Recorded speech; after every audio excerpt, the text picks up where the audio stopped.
अब तक तो जिंदा है, पर क्या? ज्यादा देर तक जिंदा नहीं रहेगी। क्या किसी जंगली जानवर ने? नहीं, ये काम किसी जंगली जानवर का नहीं।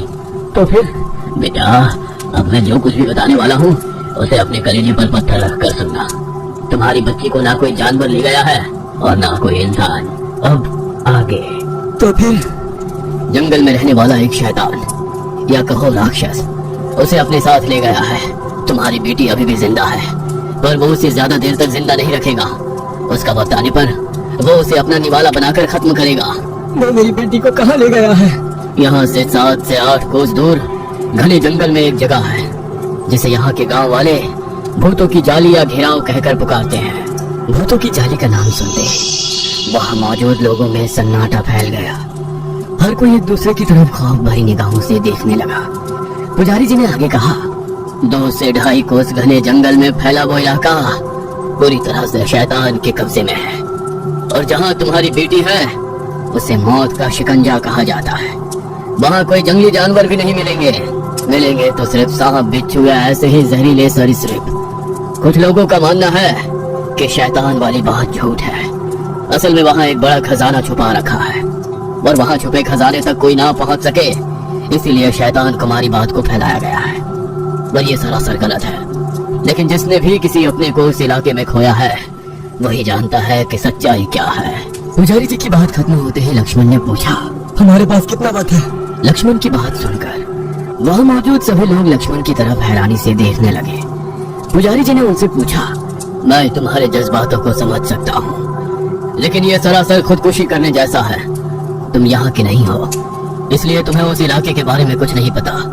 लेकिन यहाँ मौजूद इस गांव के या आसपास के गांव के सभी लोग उस इलाके के बारे में काफी अच्छी तरह से वाकिफ हैं। पुजारी जी की बात सुनकर लक्ष्मण ने दोबारा पूछा, फिर भी कितना वक्त है मेरे पास? लक्ष्मण की आंखों में पुजारी जी ने अपनी बेटी के प्रति फिक्र और कुछ भी कर गुजरने का जज्बा देखा था। उन्होंने कहा, रात का अंतिम पहर खत्म होने से पहले वो तुम्हारी बच्ची को खत्म कर देगा।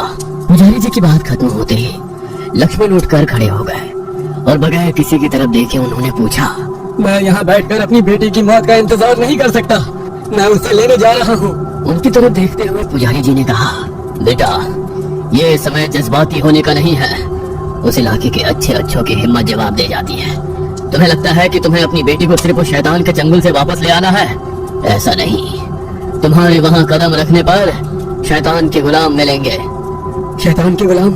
हाँ, भूत, प्रेत, पिशाच, चुड़ैल, छलावा, बेताल, ये कदम कदम पर तुम्हारा रास्ता रोकने या भटकाने की कोशिश करेंगे, और उनसे वो नाकाम रहे तो तुम्हें जान से मारेंगे। सच कहूँ तो ये शैतान के गुलाम सेवक तुम्हें उस तक पहुँचने ही नहीं देंगे, और अगर तुम वहाँ तक पहुँच भी गए तो जिस हैवान का उस इलाके में बसेरा है वो खुद भी श्रापित है। श्रापित?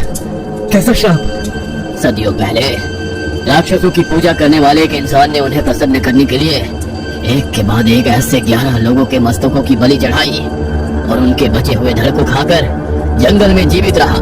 पर एक दिन वो पकड़ा गया। सभी गांव के लोगों ने उसे उसी जंगल के बीच एक जगह पर पत्थरों से मार मार कर खत्म कर दिया। पर किसी को पता नहीं था उस समय सूर्य ग्रहण शुरू हो गया था। उसका शरीर मर गया, पर आत्मा को एक वरदान मिल गया। किसी का भी शरीर धारण कर वो उस जंगल में राज करेगा। इंसानी रक्त उसे ताकत देगा, पर धारण किए शरीर के साथ वो जंगल छोड़कर बाहर नहीं आ सकता, न ही उसका शिकार। जिस दिन वो या उसके शिकंजे से उसका शिकार जीवित निकलेगा, उस दिन के बाद उस हैवान को हमेशा के लिए नर्क में जाना होगा। उस वजह से वो अपने शिकार को जिंदा तो दूर की बात है, उसकी हड्डियां तक उस इलाके से बाहर जाने नहीं देता। इसलिए कितनी पीढ़ियां गुजर गई, कितना अरसा बीत गया, पर वो हैवान आज भी इस जंगल पर राज कर रहा है। और जिस परिवार के इंसान का शिकार होता है, उसके परिवार का कोई व्यक्ति दिन के वक्त भी अपने मरे परिवार के सदस्य को भी देखने जाने की हिम्मत नहीं जुटा पाता। इसलिए मैंने कहा, ये समय जज्बाती होने का नहीं है।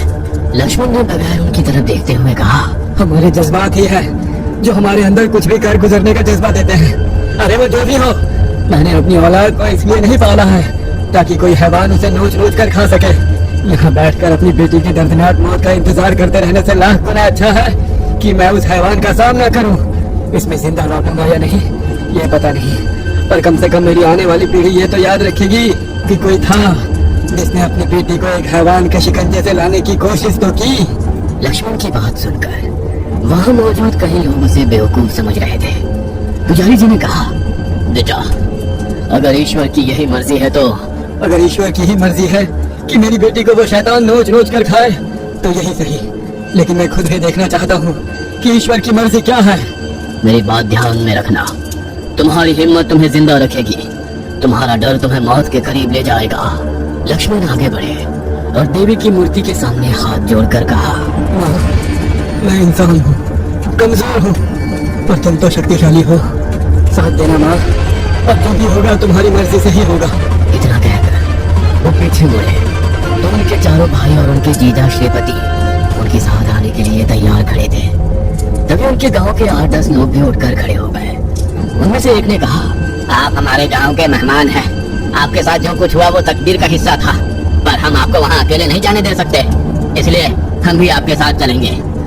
उस आदमी का हाथ खींचते हुए उसके बूढ़े बाप ने कहा, वो इलाका शैतान से श्रापित है, तुम्हें पता है ना, वहाँ जाने वाला जिंदा तो क्या, उसकी लाश भी नहीं मिलती, तू हमारा अकेला सहारा है।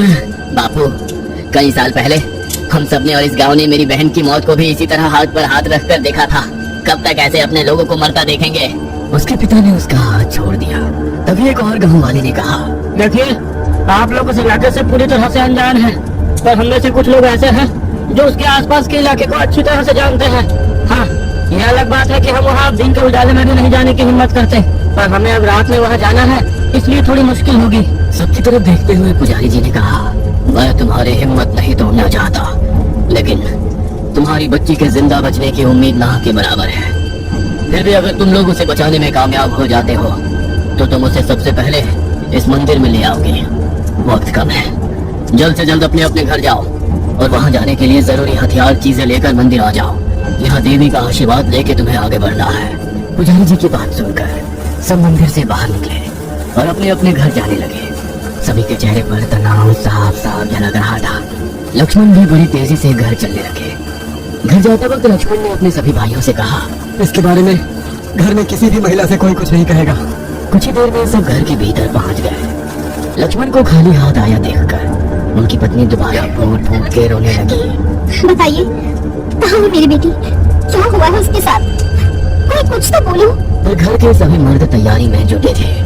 कोई लालटेन में तेल भर रहा था, कोई लकड़ी को कपड़ा लपेटकर मशाल जला रहा था, तो कोई तेज धार वाले हथियार पकड़कर कमर के पट्टे पर लगा रहा था। जो भी इस मुहिम पर जा रहा था, उन सब घर के मर्द अपनी अपनी तैयारी में जुटे थे। दूसरे घरों की महिलाएं अपने पति से पूछ रही थी, इतनी रात को कहाँ जाने की तैयारी चल रही है?